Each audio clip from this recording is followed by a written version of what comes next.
লখিমপুৰত সৃষ্টি সম্প্ৰীতি সমন্বয় উৎসৱ ৰঙালী বিহু সমন্বয়ৰ বাৰ্তালৈ লখিমপুৰত অনুষ্ঠিত কৰিছে সৃষ্টি সম্প্ৰীতি সমন্বয় উৎসৱ নামে এক অনুষ্ঠান।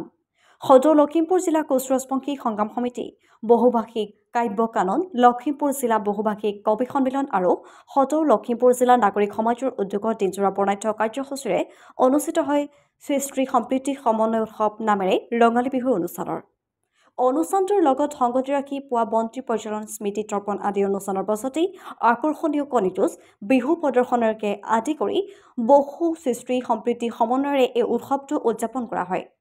সদৌ লখিমপুৰ জিলা কোচ ৰাজবংশী সংগ্ৰাম সমিতি লখিমপুৰ জিলাৰ সভাপতি ৰূপজ্যোতি দত্তই আধৰা উক্ত অনুষ্ঠানটোত উদ্বোধক হিচাপে উপস্থিত থাকে বিশিষ্ট উদ্ভাৱক পদ্মশ্ৰী উদ্ভৱ ভৰালীৰ লগতে লখিমপুৰ বহুকেইজন গণ্যমান্য তথা বিশিষ্ট ব্যক্তি।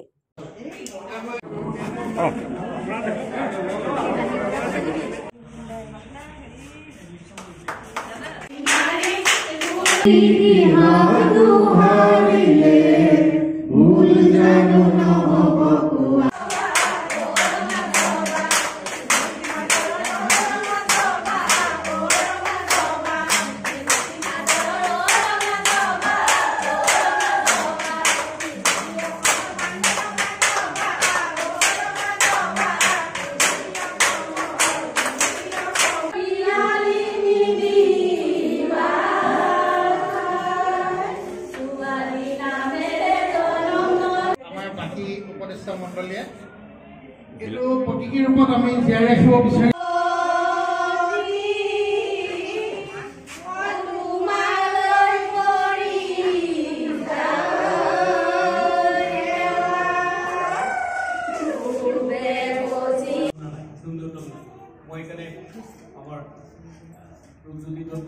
আমি লখিমপুৰ জিলা বহুভাষিক কবি সন্মিলন, বহুভাষিক কাব্য কানন, লখিমপুৰ জিলা কোচ ৰাজবংশী সংগ্ৰাম সমিতি আৰু লখিমপুৰ জিলা নাগৰিক সমাজৰ যৌথ উদ্যোগত সৃষ্টি সম্প্ৰীতি সমন্বয়ৰ উৎসৱ ৰঙালী বিহু 2025 শীৰ্ষক এটি অনুষ্ঠান ৰূপায়ণ কৰিছিলোঁ।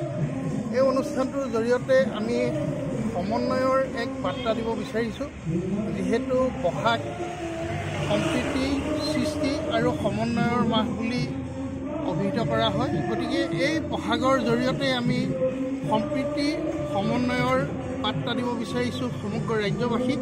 আৰু জাতি, ধৰ্ম, ভাষা, বৰ্ণ নিৰ্বিশেষে আজি সকলোৱে ইয়াত অংশ লৈছে আৰু ইয়াত শিক্ষাবিদ, কবি, সাহিত্যিক, সংগীতজ্ঞ সকলোৱে অংশগ্ৰহণ কৰিছে।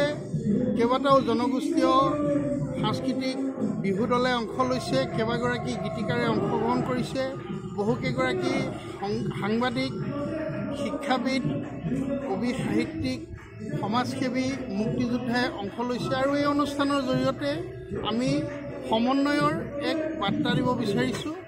সকলোৱে জাতি, বৰ্ণ, ভাষা, ধৰ্ম নিৰ্বিশেষে আমি এক সমন্বয়ৰ অসম গঢ়িব বিচাৰিছোঁ আৰু সংস্কৃতিটো আমি জীয়াই ৰাখিব বিচাৰিছোঁ। অসমীয়াকে মুখ্য কৰি সকলো জাতি জনগোষ্ঠীক আমি আগুৱাই নিয়াৰ প্ৰয়াস কৰিছোঁ। সকলো ভাষা ভাষীক আমি আগুৱাই লৈ যোৱাৰ এক সপোন ৰচিছোঁ। এয়ে আমাৰ উদ্দেশ্য।